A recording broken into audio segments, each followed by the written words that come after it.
guard Xavier Castaneda. Is that question for David?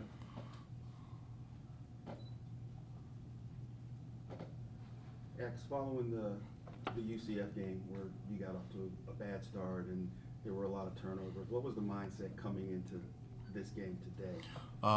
Just locking in, refocusing. You know, the next game is always the most important game, and that's how we prepared. Does this one hurt more than losing by 20? I think they all hurt, given the preparation and the hard work that goes into each game. They all hurt, you know, but we gotta keep our heads up and keep moving forward.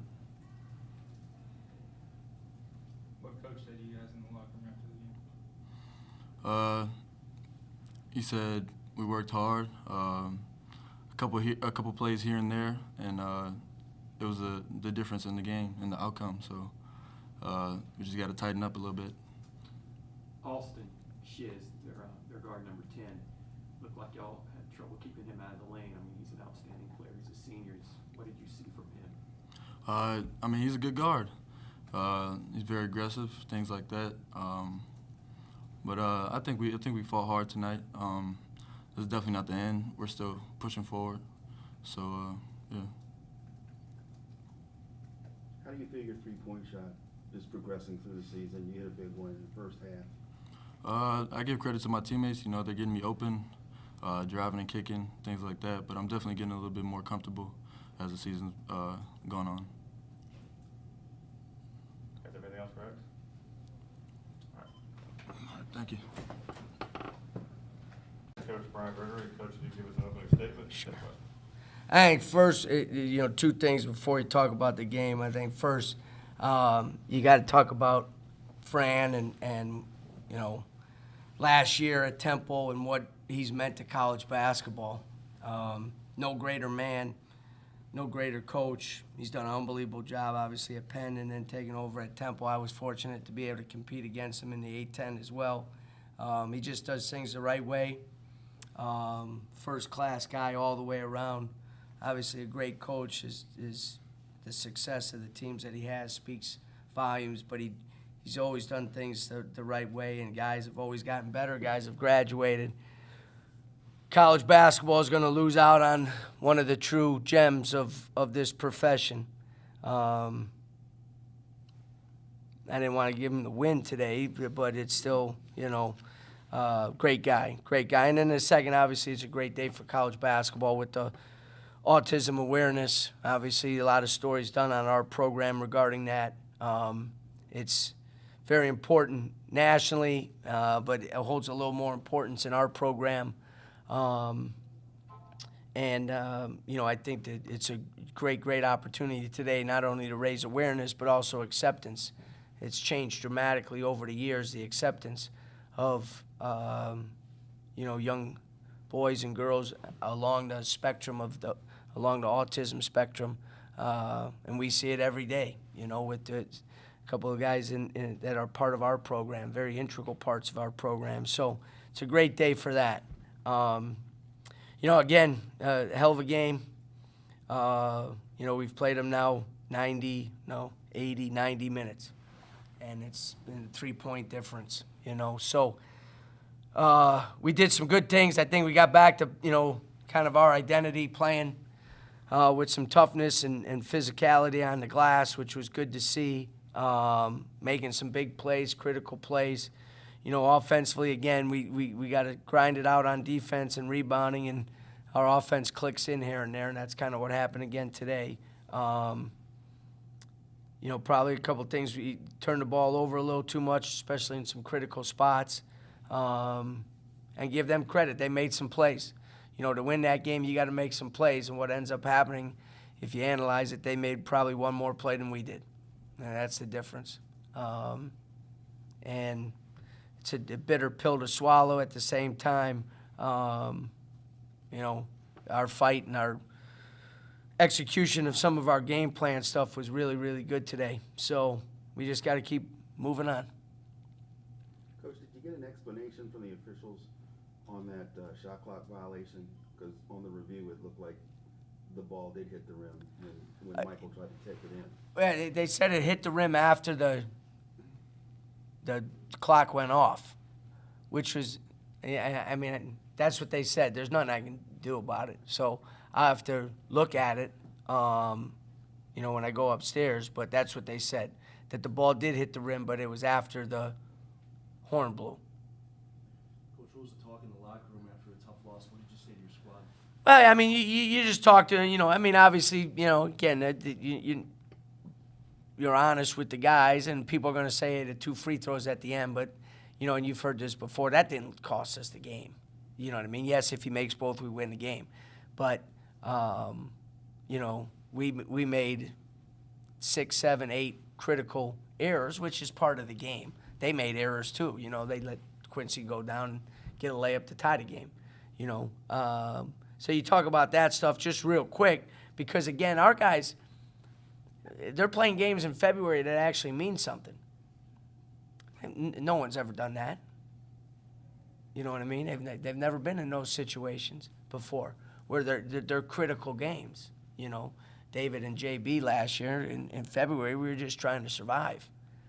So and you're doing it against high-level teams, really good teams. So you just gotta, everybody's obviously disappointed, but it was a tough game.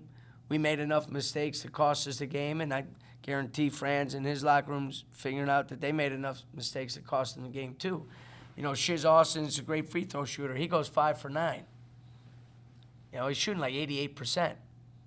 He hasn't made a 3 the whole game. He makes a 3 to put him up 1. Now, why does he do that? Is it because he's a senior and he's been through that stuff before? And I think that's a big key for us. We got to learn everything we go through. We got to learn something. And as I always say, the process we're on, unfortunately, I would like it to always be on a straight line upward. But you're going to have some tough days as you rebuild the program. Tough days. You say you want to learn something, so what is the lesson? What is the lesson here, a tough loss down the stretch in February? Well, but, we both David Collins and LaQuincy, we're not even sure if they were going to be able to play. They're both really banged up. And the first lesson is those 2 guys are freaking warriors.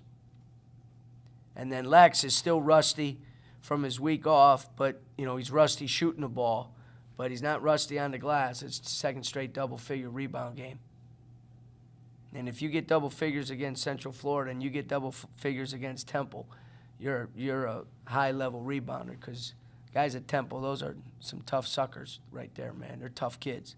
They've built their program on toughness. So lot of positives. Unfortunately, the only negative is we didn't win the game. And we played a really good team. Out of the top 4 teams in the league, if you played everybody twice, you'd play 8 games against the top 4 teams. We're going to play 7 out of the 8 games. I'm not sure anybody else is doing that. You know what I mean? So we actually have a very tough conference schedule in terms of who we're playing twice because we're playing Temple twice, we're playing Houston twice, we're playing Central Florida twice. The only other team we're playing once is who? Cincinnati. So 7 out of 8 opportunities to play the top 4 teams. We're playing 7 out of the 8. So, probably not the best schedule for the team picked last, but it is what it is, and now you got to fight through it. Do you guys think that it's a total loss if you guys don't get a top 4 seed, or is there still something to kind of take away from getting a... I don't know who's at it. I mean, you've never heard me talk about getting a top 4 seed in the tournament. I'm just glad they're inviting us. That's never been something that we talked about. We got to get a bye. We want to play as many games as we can because every game we get to play, we keep getting better, we keep learning different things, and that's the most important thing for us right now.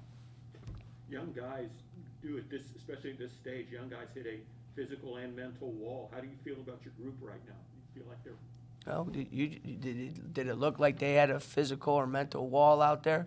Did they compete for 45 minutes? That's what we do. And I agree with you, though. And that's our job to manage that a little bit. And that's where having some depth helps, because there was a couple guys who didn't play well tonight, and their minutes showed it. You know what I mean?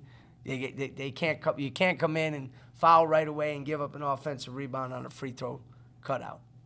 And that's like in our I'll give you a little insight in our program. That's like a mortal sin in our program when they miss a free throw if we give a rebound up on that.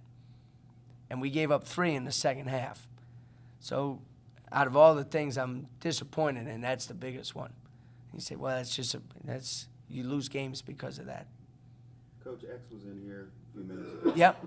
And with the game on the line at the end of regulation and in overtime, Yep. you turned to him to guard Shiz Alston, who's the third leading scorer in the conference. Obviously, X has earned a lot of trust from you in his Yep. defense. Could you talk about that a little Yeah, Q had 4 fouls, so we wanted to keep him off him because I thought Q did a good job on him throughout the game. But we have a lot of confidence in X defensively on the ball. He does a good job negotiating ball screens. He's able to keep his chest in front. And, I know he's only a freshman, but he's earned that. I thought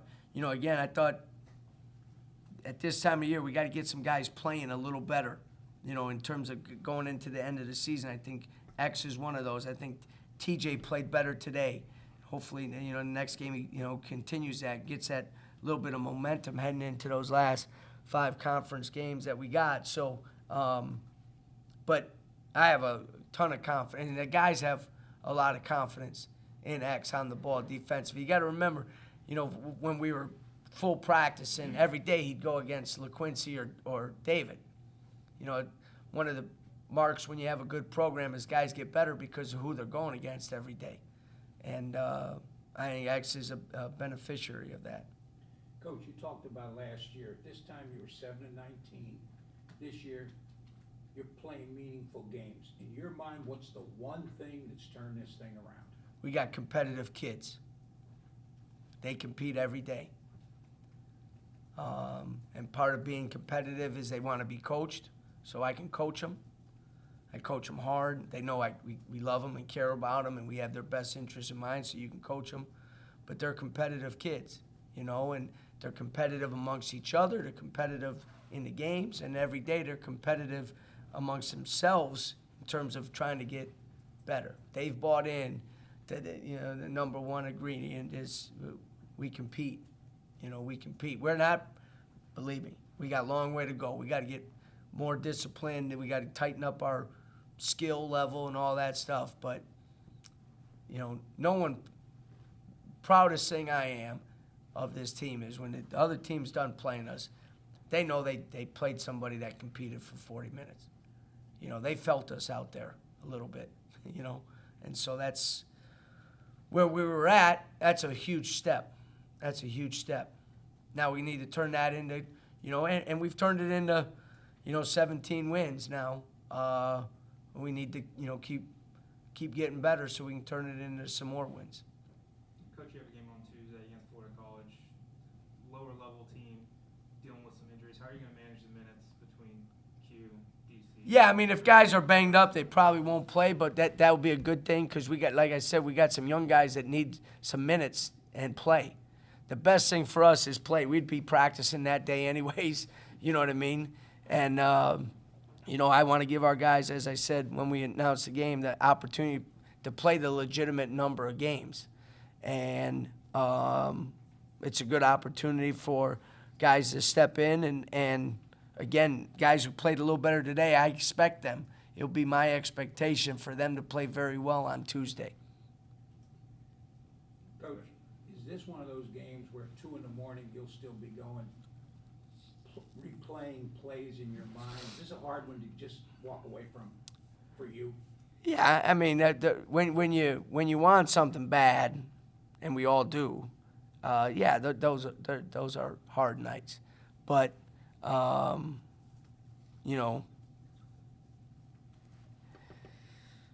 call you at 2 a.m. I'm not sure. Yeah. But I mean, you want it for the guys because the time and effort that they're putting in. for the most part, we try to do things the right way. Our guys try to do things the right way, so you want them to be successful. And, the biggest thing is, you can talk about, hey, you got everybody coming back except one guy. Our guys want to do some special things this year. You know what I mean? And we still got there's a lot of games out there to be had. Michael and Alexis obviously double-digit rebounds and getting that production from those two. How nice was that tonight? Well, I think, the last two home games, Mike had 13 last Sunday and 11 tonight. That's good. That's good. You're starting to see him play with a little more aggressiveness and so forth. He's going to be a wonderful player here now. He's going to be really good. I mean, really, really good. The sky's the limit for that kid. He's just starting to learn some stuff and so forth. But, to be able to go out there and compete at that level today and get those 11 rebounds, 4 on the offensive end, critical for us. Is there anything else for Coach? All right. Thanks, guys. Thanks, Coach. See you next week.